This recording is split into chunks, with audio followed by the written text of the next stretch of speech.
Hello दोस्तों, मेरा नाम रोहित और स्वागत है आपका अपने यूट्यूब चैनल बीसी सेंटर में। तो आज की इस वीडियो में आपको हम बताने वाले हैं VVU FIUGP सेमेस्टर 3 क्या है 22 से 26 सेशन वालों का। इसके अंतर्गत आप सभी को हम बताएंगे क्या क्या सब्जेक्ट पढ़ना है, कितने सब्जेक्ट पढ़ना है, ठीक है, हिंदी में कौन सा पेपर होगा, कौन सा पेपर इंग्लिश में होगा, टोटल मार्क्स कितना रहेगा, कौन सा पेपर कितने मार्क्स करेगा और उसमें पास मार्क्स के लिए कितना नंबर लाना पड़ेगा, टोटल टाइमिंग क्या रहेगा, पेपर आपका सब्जेक्टिव होगा कि ऑब्जेक्टिव होगा, मीन्स MCQ होगा या नहीं होगा, OMR शीट पे होगा या नहीं होगा। हम फुल आपको एक्सप्लेन करेंगे इस वीडियो में, फिर आपको कभी कन्फ्यूजन नहीं होगा कि सेमेस्टर 3 में क्या पढ़ना नहीं पढ़ना है। उसके बाद डायरेक्टली सिलेबस देखो और डायरेक्टली आप लोग क्या करो, तैयारी करना स्टार्ट कर दो, ठीक है।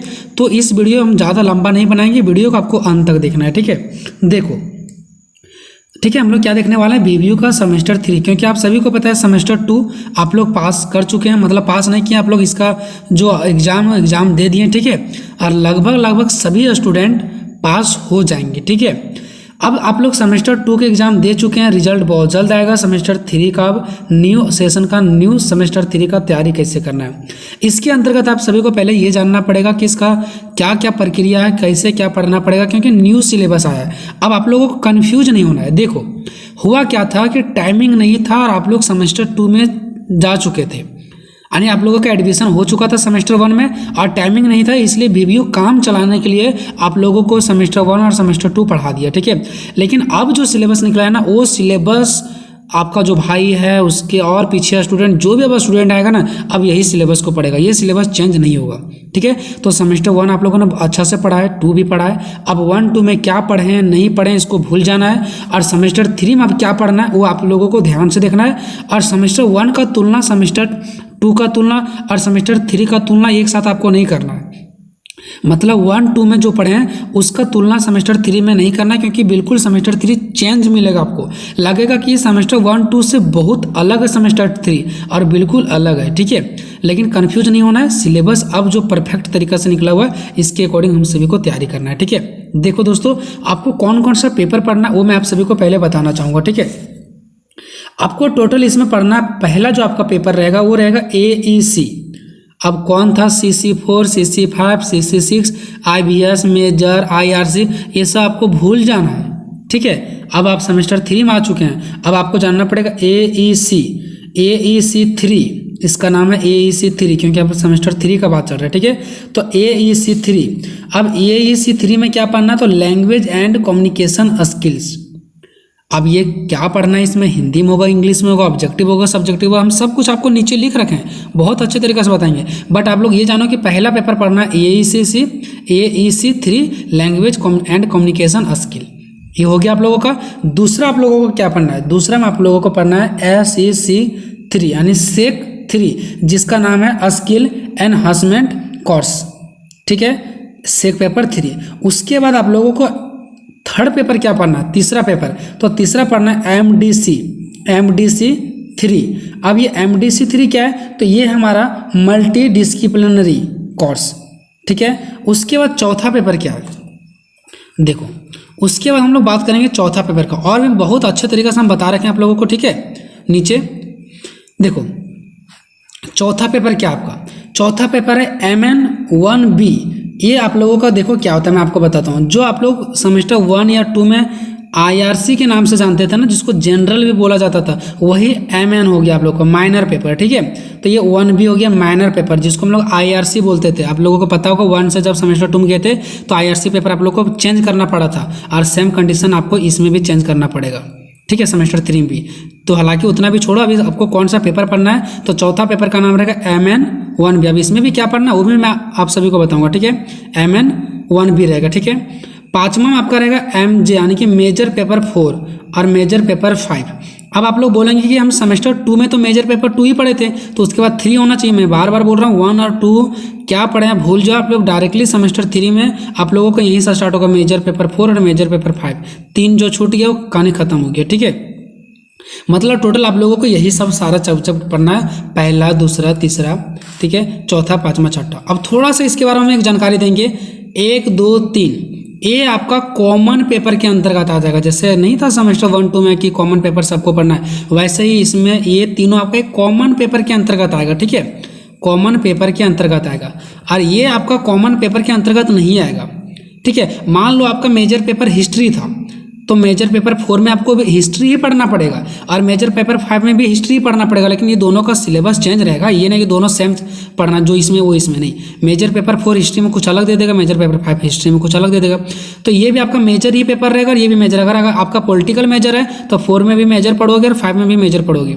ये आपका IRC पेपर होता है। IRC किसी का हिंदी होगा, पॉलिटिकल होगा, हिस्ट्री होगा, सोशोलॉजी होगा, जो भी होगा सेमेस्टर 2 में जो था और 1 में था, उससे एक अलग आपको चेंज करना पड़ेगा सेमेस्टर 3 में। तो ये सब आपको आप लोग पहले से जानते हो कि मेजर वही चीज़ है, और ये MN मतलब माइनर वही है जो IRC आपका पेपर रहता था। ठीक है, बट वहाँ पे CC1, CC2, CC3 ये सब देखने मिलता था, CC4, CC5, CC6, लेकिन इसमें CC वाला सिस्टम बस हट गया और उसके जगह आ गया AEC3, SEC3, MDC3। ठीक है, अब वहाँ पे क्या होता था, CC4 में इंग्लिश रहता था, CC5 में मैथ था, CC6 में ग्लोबल सिटीजनशिप था, और वही सबको पढ़ना पड़ता था। लेकिन इसमें ऐसा नहीं है। AEC में आपके पास 2 ऑप्शन रहेंगे, हिंदी से भी सिलेबस रहेगा और इंग्लिश से भी सिलेबस रहेगा। आपका मर्जी कौन सा चुनना चाहोगे। नीचे मैं बहुत अच्छे तरीके से बता रखा हूँ, बट यहाँ पे थोड़ा सा और बताना चाहूँगा। ठीक है, सेक पेपर में भी बहुत सारा ऑप्शन रहेगा आपके पास। यहाँ पे 19 सब्जेक्ट दिया रहेगा, आपका मर्जी जो चुनना चाहते हो। बहुत आसान सिलेबस है। MDC3 में भी आपके पास टोटल 30 सब्जेक्ट रहेगा। 30 में से आपका मर्जी जो भी आप सब्जेक्ट चुनना चाहोगे। बाकी वो सब सब्जेक्ट है कौन सा, मैं सब बताऊंगा। तो आप लोग समझ गए कि इसमें आपका कोई बंधन नहीं है, आपको बांधा नहीं गया कि आपको यही सब्जेक्ट पढ़ना है। नहीं, इसके अंतर्गत आपके पास बहुत सारा ऑप्शन मिलेगा। ये तीनों सब्जेक्ट में आपका मर्जी जो भी आप लोग चुन सकते हो। ये सब में आप लोग चुन नहीं सकते हो। मेजर जो आपका था वही रहेगा, मेजर जो था आपका वही रहेगा, और इसमें बस आपको एक चेंज करना पड़ेगा। मान लो कि सेमेस्टर 1 में आपका IRC हिस्ट्री था, बाद में आप लोग पॉलिटिकल कर दिए, तो उससे एक डिफरेंट आपको मैनर पेपर में चुनना पड़ता है। ठीक है, चलो ये आपको हो गया। टोटल 6 सब्जेक्ट समझ गए होंगे क्या क्या है नहीं है सो। ठीक है, अब यही 6 सब्जेक्ट का हम बात करेंगे। देखो अभी आप लोगों ने जो 6 सब्जेक्ट पढ़ा, 1 2 3 4 5 6, अब ये 6 सब्जेक्ट का बात करेंगे, कौन पेपर क्या है नहीं है, हम सब कुछ बात करेंगे यहाँ पे। देखो पहले पेपर 1 जिसका नाम है AEC3, अभी मैंने बताया ना आप लोगों को, लिख लो इसको कॉपी में ताकि भूलो नहीं। AEC3, तो पहला देखते हैं AEC3। ये आपका हिंदी, AEC3 हिंदी और इंग्लिश दोनों में रहेगा। हिंदी का भी सिलेबस अलग है और इंग्लिश का सिलेबस अलग है। ठीक है, अब आप हिंदी में देना चाहोगे या इंग्लिश में देना चाहोगे, वो आपको चुन लेना है। ठीक है, अब ये हिंदी में और इंग्लिश में क्या पढ़ना है उसमें, वो मैं आपको बताऊंगा नेक्स्ट वीडियो में। ठीक है, बट इतना जानो कि AEC3 आपका हिंदी में भी रहेगा और इंग्लिश में भी रहेगा। दोनों में से आपको जो चुन सकते हो। हिंदी का सिलेबस अलग है, इंग्लिश का सिलेबस अलग है, आपका मर्जी जो भी चुन सकते हो। ठीक है, टोटल 50 मार्क्स का ही रहेगा। इंटरनल एग्जाम इसका नहीं होगा। ठीक है, टोटल 50 मार्क्स का डायरेक्ट एक्सटर्नल एग्जाम होगा। उसमें से आपको पास करने के लिए, कम से कम पास करने के लिए आपको कितना नंबर चाहिए, 20 मार्क्स चाहिए कम से कम पास करने के लिए। कितना नंबर चाहिए, 20 मार्क्स चाहिए। टाइमिंग कितना मिलेगा आपको, इसमें टाइमिंग जो आपको मिलेगा वो आपको टाइम मिलेगा 2 आवर्स का, यानी कि 2 घंटा का। कितना घंटा का, 2 घंटा का आपको टाइम मिलने वाला है। ठीक है, चलो ये पहला आपका कंप्लीट हो गया। अब आते हैं हम लोग दूसरा में। ठीक है, दूसरा में देखो क्या है, दूसरा पेपर क्या था मेरा, SEC सेक पेपर। ठीक है, सेक 3। ये भी आपका जो पेपर है ना, वो हिंदी और इंग्लिश दोनों में रह सकता है। ठीक है, आपका पेपर हिंदी और इंग्लिश दोनों में रह सकता है। ठीक है, अब देखो यहाँ पे मैं आपको यही बताऊंगा कि ऑब्जेक्टिव होगा, सब्जेक्टिव होगा, सब बताऊंगा। बट यहाँ पे देखो आपका पेपर हिंदी इंग्लिश दोनों में रहेगा। 75 मार्क्स का आपका टोटल रहेगा, क्योंकि इंटरनल 25 का होता है, आप सभी को पता है। एक्सटर्नल आपका 75 मार्क्स का होगा, जिसमें से आपको 30 नंबर लाना है। सिर्फ एक्सटर्नल में जो 75 होगा उसमें से आपको 30 लाना है। बाकी जो इंटरनल एग्जाम आपका 25 नंबर का होगा उसमें से आपको 10 लाना था। इसका मतलब हुआ कि टोटल 100 में से आपको 40 नंबर लाना पड़ेगा, और अगर 75 का बात करें तो उसमें से 30 नंबर लाना पड़ेगा। इसमें टाइमिंग आपको 3 आवर्स का मिलेगा। ठीक है, सब्जेक्टिव होगा, ऑब्जेक्टिव होगा, इस पर भी हम बात करने वाले हैं। नेक्स्ट पेपर है MDC3। ये भी आपका हिंदी इंग्लिश में होने वाला। 75 मार्क्स का टोटल नंबर रहेगा, 30 मार्क्स पास रहेगा, 3 घंटा का टाइम मिलेगा। अगर हम इंटरनल एग्जाम भी जोड़ दें, ठीक है, तो आपका 100 नंबर का मार्क्स होने वाला है। पास होने के लिए आपको 40 नंबर चाहिए। ठीक है, चौथा पेपर की अगर मैं बात करूँ तो चौथा पेपर होगा आपका MN, यानी कि जिसको मैनर बोलते हैं, यानी कि IRC पेपर 1B। ठीक है, हिंदी इंग्लिश दोनों में होगा। 75 मार्क्स का टोटल लिया जाएगा, उसमें से पास के लिए 30 मार्क्स। टाइमिंग आपके पास 3 घंटा का रहेगा। ठीक है, उसके बाद नेक्स्ट पेपर बात करेंगे। इसमें आपको 2 मेजर पेपर पढ़ना पड़ेगा। ठीक है, यानी अगर पॉलिटिकल है तो मेजर पेपर 4 में भी पॉलिटिकल, मेजर पेपर 5 में भी पॉलिटिकल। ये दोनों हिंदी इंग्लिश में होने वाला है। मेजर पेपर 4 भी 5 भी हिंदी इंग्लिश में। 75 मार्क्स का, 30 मार्क्स पास के लिए, 3 घंटा। मेजर पेपर 5 भी हिंदी इंग्लिश में 75 मार्क्स टोटल आपको रहेगा।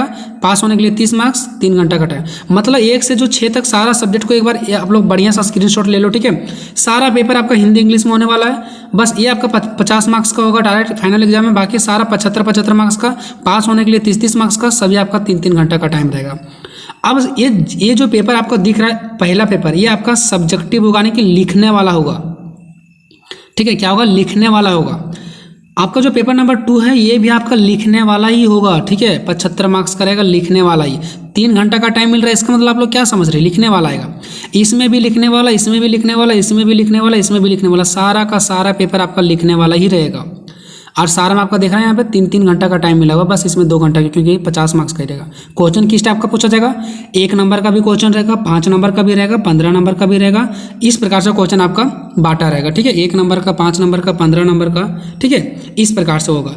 आपका MCQ क्वेश्चन एक भी देखने को नहीं मिलेगा, एक भी क्वेश्चन आपका MCQ टाइप्स का नहीं रहेगा, आपका सारा लिखने वाला होगा। और जब सारा पेपर लिखने वाला होगा तो स्टूडेंट हिंदी मीडियम वाला तो इंग्लिश में लिख नहीं पाएगा, इसलिए सारा पेपर आपका हिंदी इंग्लिश में होगा, ठीक है। और आपका पेपर जो आएगा, क्वेश्चन पेपर, वो हिंदी इंग्लिश दोनों में बन करके आएगा, ठीक है। क्या यहाँ से आपका सारा डाउट क्लियर हो गया? अब इसमें भी अगर कोई कन्फ्यूजन रह गया, कोई आपके जो डाउट है आपके मन में, जो मैंने इस वीडियो में नहीं बता पाया, कमेंट में आप लोग कमेंट करना, मैं उसमें ज़रूर बता दूंगा, ठीक है। और बाकी मिलेंगे नेक्स्ट वीडियो में, तब तक जय हिंद, जय भारत।